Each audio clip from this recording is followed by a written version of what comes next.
When NASA's Deep Field Thermal instruments locked onto 3I Atlas, they expected something faint, something in line with past interstellar visitors, small, icy and forgettable. Instead, the readings they received didn't just raise eyebrows, they shattered assumptions. Initial size estimates based on early optical data suggested a body less than 20 kilometers wide, but as it edged closer to the Sun and reflected more infrared energy, the real dimensions began to emerge. Through spectral imaging and orbital modelling, the figures ballooned, first to 150 kilometers, then 300, then over 600 kilometers across. That's nearly half the width of Ceres, classified as a dwarf planet. In terms of sheer volume and estimated density, 3I Atlas now ranks as the largest interstellar object ever observed, by a wide margin. But its size wasn't the only shock. Density estimates, derived from its influence on nearby dust and its orbital lag, revealed a mass that defied classification. Unlike typical comets, which are porous and loosely bound, this object displayed the inertia and gravitational behavior of a dense rocky body. Somewhere between 20 and 30 billion metric tons, it behaves more like a moon fragment than an ice ball. This discovery matters because physics says objects this large don't survive interstellar ejection. The violent gravitational events required to expel a moon-sized body from a star system should tear it apart. And yet, 3I Atlas is intact, rotating slowly, stable, emitting infrared radiation in consistent pulses. It isn't just a visitor, it's a survivor. If something this large made it here undetected until now, the question becomes, how many more of these planetary relics are drifting silently through the dark? And what does their presence mean for the models that shape our understanding of galactic evolution? This wasn't supposed to exist, and yet it does. In the known history of planetary science, objects like 3I Atlas are not supposed to survive, especially not intact. The forces needed to eject something this large from its star system are immense, gravitational chaos on a level we rarely simulate, and yet, here it is, whole, coherent, rotating slowly through our system. This raises a simple, uncomfortable question. Why didn't it break? The answer lies in its structure. Unlike traditional comets, which are often just loosely held clusters of ice and rock, 3I Atlas shows all signs of being monolithic, a single, dense body, solid from core to crust. Spectral analysis reveals no signs of fragmentation or structural loss. Its rotation, although slow, is consistent. No tumbling, no disintegration. It's stable. That stability suggests it's a planetary remnant, a core, perhaps, of a dwarf planet or a shattered moon. Its density would allow it to absorb violent tidal interactions without flying apart. The trauma is visible, deep surface cracks, irregular thermal retention. But the object holds. Astrophysicists ran simulations backward. One likely ejection scenario includes a binary star system. When two stars orbit each other in close proximity, their combined gravity can slingshot debris from their inner systems into the void. If 3I Atlas formed near such chaos, its ejection becomes plausible, barely. The surface shows the scars, fissures up to 5 kilometers deep, impact basins that suggest bombardment before ejection, a terrain not just shaped by space, but by ancient violence. The fact that it didn't shatter on escape tells us one thing. This isn't debris. It's a survivor from the inside of a world. Perhaps the deepest part. The piece that refused to break, even as its parent system tore itself apart. And now that piece is passing through ours. When astronomers analysed 3I Atlas using near-infrared spectroscopy, they weren't just looking for brightness. They were looking for structure. And what they found was shocking. On the surface of this rogue object are patches of crystalline ice, a form of water ice that only forms through repeated cycles of heating and cooling. This is not the disordered ice that forms in the cold of deep space. Crystalline ice means this object once lived closer to a star, absorbing heat and releasing it over thousands, even millions of years. But the revelations didn't stop there.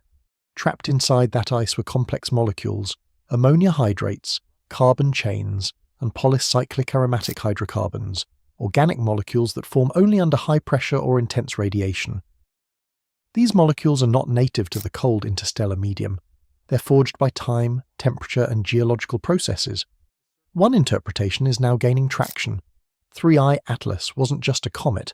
It may have been part of a geologically active world, one with internal heat, possibly a subsurface ocean, and a differentiated crust capable of separating and storing complex volatiles. A world, in other words, not unlike Europa. The parallels are eerie: a hard outer crust, signs of resurfacing, internal chemical activity. Even the distribution of volatiles resembles that of icy moons in our own solar system. If this object was once a moon, orbiting a gas giant, or a dwarf planet orbiting close to its star, it might have hosted warm environments beneath its surface, the kind of environment astrobiologists believe could support prebiotic chemistry. It's no longer about whether life existed there, it's about the undeniable fact that the ingredients were present. And now they're moving through our system, frozen in time but still intact.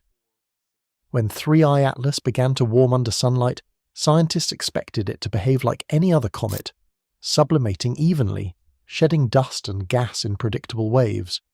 But what they observed was unlike anything seen before.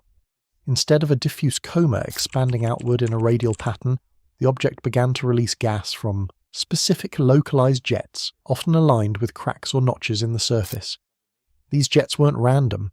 They drifted from structured regions spaced out at intervals, and some even rotated in sync with the object's slow axial turn. Thermal imaging from the James Webb Space Telescope added another layer to the mystery. It showed hot zones on the surface, areas that retained heat far longer than their surroundings. This behavior is not typical for frozen, airless bodies. Instead, it resembles the thermal inertia of dense rock or subsurface heat reservoirs, as if the object isn't just radiating heat, but recycling it internally. Gas composition also added fuel to the fire. The jets weren't just releasing water vapor or carbon monoxide. Some included nitriles and hydrocarbons, complex precursors to amino acids. These were tightly clustered in certain jets and absent from others, suggesting internal compartments of trapped volatiles. This distribution points to something unsettling. 3I Atlas has internal layering, perhaps even fractured geologic strata. That would mean it's not only large but complex, built like a planet, not a comet. One hypothesis proposes that these jets are relics of ancient geothermal vents, now reactivated by solar proximity. Another suggests a layered crust of volatile trapping minerals that break down at different temperatures. Whatever the truth is, one thing is clear. This isn't the passive melting of an icy object. It's active, structured sublimation, more akin to breathing than bleeding, and that changes everything. When an object passes in front of distant stars, astronomers can use a method called stellar occultation to estimate its size and shape. But when 3I Atlas began to occlude background stars, the results were inconsistent. The object's visual brightness didn't match its gravitational pull. It blocked more light than expected, and it warped the light of stars behind it. Not enough to qualify as lensing, but enough to suggest that the object wasn't just dark, it was densely packed with mass in unexpected regions. Researchers compared this with its orbital motion. Despite being so massive, it showed minimal acceleration loss, indicating not just mass but mass concentration. That led to a revised structural model. 3I Atlas likely has a metal-rich interior, possibly iron-nickel or even dense silicates interspersed with radioactive elements. That would explain another anomaly, the object's thermal retention. Certain minerals can store heat deep inside, radiating it slowly over time.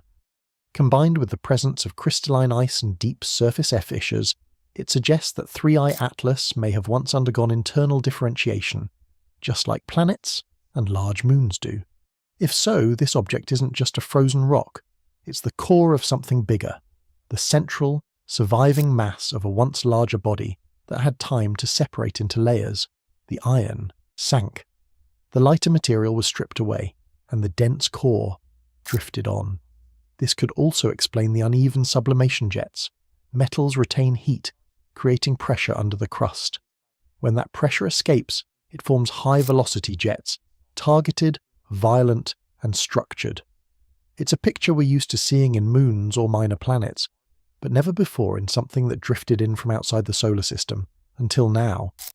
To understand how something as massive as 3I Atlas could leave its home star system, researchers ran high-fidelity simulations of planetary system dynamics. particularly within stellar nurseries, where stars form close together and gravitational chaos reigns. What emerged was a chillingly plausible scenario. In its earliest years, 3i Atlas may have been part of a young system with multiple stars, a binary or even trinary system, where two or more stars orbited close enough to destabilize surrounding planets. During these volatile phases, it's not uncommon for moons, dwarf planets, or even Earth-sized worlds to be gravitationally shredded, their fragments hurled into space.